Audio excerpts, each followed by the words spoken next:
E aí, pessoal, nesse vídeo a gente vai ler Gênesis 36 e Marcos 7. Bora lá. Os descendentes de Esaú. Esta é a história da família de Esaú, que é Edom. Esaú casou-se com as mulheres de Canaã, com Ada, filha de Elon, o Hitita, e com Oolibama, filha de Aná, e neta de Zibeão, o Eveu, e também com Basemate, filha de Ismael e irmã de Nebaiote. Adá deu a Esaú um filho chamado Elifaz.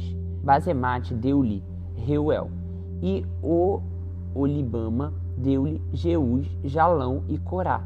Estes foram os filhos de Esaú, que lhe nasceram em Canaã. Esaú tomou suas mulheres, seus filhos e filhas, todos os da sua casa, assim como os rebanhos e outros animais, e com os seus bens que havia adquirido em Canaã, e foi para outra região, para longe de Jacó. Seus bens eram tantos que eles já não podiam morar juntos.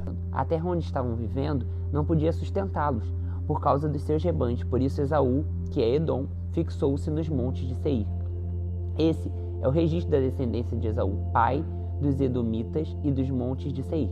Estes são os nomes dos filhos de Esaú: Elifaz, filho de Ada, mulher de Esaú, e Reuel, filho de Besamate, mulher de Esaú. Estes foram os filhos de Eliafaz: Temá, Omar, Zefô, Gaetã e Kenaz. Elifaz, filho de Esaú, tinha uma concubina chamada Timna, que lhe deu um filho chamado Amaleque. Foram estes os nomes dos netos de Ada, mulher de Esaú. Estes foram os filhos de Reuel: Naate, Zerá, Samá e Misa. Foram esses os netos de Basemate, mulher de Esaú. E estes foram os filhos de Oolibama, mulher de Esaú, filha de Aná e neta de Sibeão, os quais ela deu a Esaú: Jeús, Jalão e Corá. Foram estes os chefes dentre os descendentes de Esaú: os filhos de Elifaz, filho mais velho de Esaú: Temã, Omar, Zefô, Kenaz, Corá, Gaetã e Amaleque. Estes foram os chefes descendentes de Elifaz em Edom, eram netos de Ada.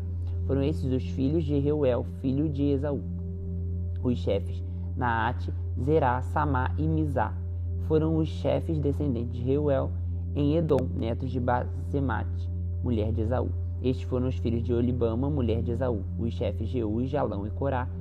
Foram esses os chefes descendentes de Oolibama, mulher de Esaú, filha de Aná. Foram esses os filhos de Esaú, que é Edom, e esses foram os seus chefes. Esses foram os filhos de Seur, o Oreu, que estavam habitando naquela região: Lotã, Sobal, Zibeão e Aná, Dissom, Ézer e Dizã. Esses filhos de Seir foram chamados de Oreus, no território de Edom. Esses foram os filhos de Lotã: Ori e Emã. Timna era irmã de Lotã. Esses foram os filhos de Sobai: Alva, Manaate, Ebal, Sefô e Onã.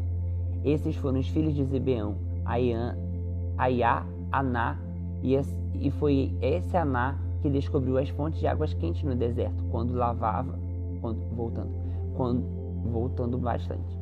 Estes foram os filhos de Zibeão: Aiá e Aná. Foi este Aná que descobriu as fontes de água quente no deserto, quando levava para pastar os jumentos de Zibeão, seu pai. Esses foram os filhos de Aná: Dissom e Oelibama, filha de Aná. Estes foram os filhos de Dissom: Enda, Esbã, Itra e Querã. Esses foram os filhos de Ézer: Bilã, Zaavã e Acã. Esses foram os filhos de Dizã: Uz e Arã. Esses foram os chefes dos Oreus: Lotã, Sobal, Zibeão, Aná, Dissom, Ézer e Dizã. Esses foram os chefes dos Oreus de acordo com as suas divisões tribais na região de Seir. Esses foram os reis que reinaram no território de Edom antes de haver rei sobre Israel. Belá, filho de Beor, reinou em Edom. Sua cidade chamava Dinabá. Quando Belá morreu, foi sucedido por Jobabe, filho de Zerá de Bosra. Jobabe morreu e Uzã, da terra dos Temanitas, foi o seu sucessor. Uzã morreu e Haddad, filho de Bedade, que tinha derrotado os midianitas na terra de Moabe, foi o seu sucessor na cidade chamada Avite. Haddad morreu, Senlá de Masreca foi o seu sucessor.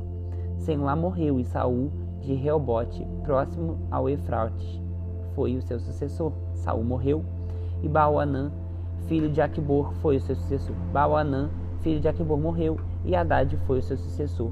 Sua cidade chamava-se Paú, e o nome da sua mulher era Meetabel, filha de Matred, neta de Mesabe. Esses foram os chefes descendentes de Esaú, conforme seus nomes, clãs e regiões: Timna, Alva, Jatete, Oulibama, Elá, Pinom, Kenaz, Temá, Mibzar, Magdiel e Irã. Foram esses os chefes de Edom. Cada um deles fixou-se em uma região da terra que ocupavam, e os edonitas eram descendentes de Esaú. Agora bora lá para Marcos capítulo 7. Jesus e a tradição judaica. Os fariseus e alguns dos mestres da lei, vindo de Jerusalém, reuniram-se a Jesus e viram alguns de seus discípulos comerem com as mãos impuras, isto é, por lavar, faltava lavar. Os fariseus e todos os judeus não comem sem lavar as mãos cerimonialmente, apegando-se assim a uma tradição religiosa. Quando chegam da rua, não comem sem antes lavar as mãos, e observam muitas outras tradições, tais como lavar os copos, jarros e vasilhas de metal. Então os fariseus e os mestres da lei perguntaram a Jesus por que os seus discípulos não vivem de acordo com a tradição dos líderes religiosos, em vez de comerem o alimento com mão impura. Ele respondeu: bem profetizou Isaías acerca de vocês, hipócritas, como está escrito: esse povo me honra com os lábios, mas seu coração está longe de mim. Em vão me adoram, seus ensinamentos não passam de regras ensinadas por homens. Vocês negligenciam os mandamentos de Deus e se apegam às tradições dos homens. E disse-lhes: vocês estão sempre encontrando uma boa maneira de pôr de lado os mandamentos de Deus a fim de obedecerem às suas tradições.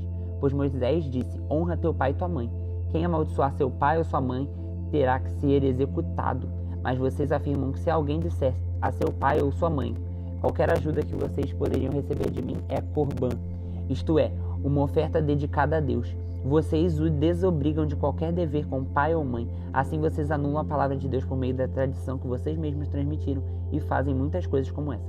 Jesus chamou novamente a multidão para junto de si e disse: ouçam-me todos e entendam isso. Não há nada fora do homem que nele entrando possa torná-lo impuro. Ao contrário, o que sai do homem é que o torna impuro. Se alguém tem ouvidos para ouvir, ouça. Depois de deixar a multidão e entrar em casa, os discípulos lhe pediram explicação da parábola. Será que vocês também não conseguem entender? Perguntou-lhe Jesus. Não percebem que nada que entre no homem pode torná-lo impuro, porque não entra em seu coração, mas em seu estômago, sendo depois eliminado. Ao dizer isso, Jesus declarou puros todos os alimentos e continuou: o que sai do homem é que torna impuro, pois do interior do coração dos homens vêm os maus pensamentos, imoralidades sexuais, roubos, homicídios, adultérios, cobiças, maldades, engano, devassidão, inveja, calúnia, arrogância e insensatez. Todos esses males vêm de dentro e tornam o homem impuro. Jesus saiu daquele lugar e foi para os arredores de Tiro e Sidom. Entrou numa casa e não queria que ninguém o soubesse. E, contudo, não conseguiu manter-se em segredo a sua presença. De fato, logo que ouviram falar dele, certa mulher cuja filha estava com um espírito imundo veio e lançou-se aos seus pés. A mulher era grega, cirofenícia de origem, e rogava que Jesus expulsasse da sua filha o demônio. Ele lhe disse: deixe que primeiro os filhos comam até se fartar, pois não é correto tirar do pão dos filhos e lançá-los aos cachorrinhos. Ela respondeu: sim, senhor, mas até os cachorrinhos debaixo da mesa comem das migalhas das crianças. Então lhe disse: por causa dessa resposta você pode ir, o demônio já saiu da sua filha. Ela foi para casa e encontrou a filha deitada na cama e o demônio já a deixara. A seguir, Jesus saiu dos arredores de Tiro e atravessou Sidom até o mar da Galileia e a região de Decápolis. Ali, algumas pessoas lhe trouxeram um homem que era surdo e mal podia falar, suplicando que lhe impusesse as mãos. Depois de levá-lo à parte, longe da multidão, Jesus colocou o dedo nos ouvidos dele e em seguida cuspiu e tocou na língua do homem. Então voltou os seus olhos para o céu, com um profundo suspiro disse: Efatá, que significa abra-se. Com isso, os ouvidos do homem se abriram, sua língua ficou livre e ele começou a falar corretamente. Jesus ordenou que não contasse a ninguém. Contudo, quanto mais eles proibia, mais eles falavam. O povo ficava simplesmente maravilhado e dizia: ele faz tudo muito bem. Faz até o surdo ouvir e o mudo falar. Esse é o nosso Jesus, né? Nos vemos no próximo vídeo, gente.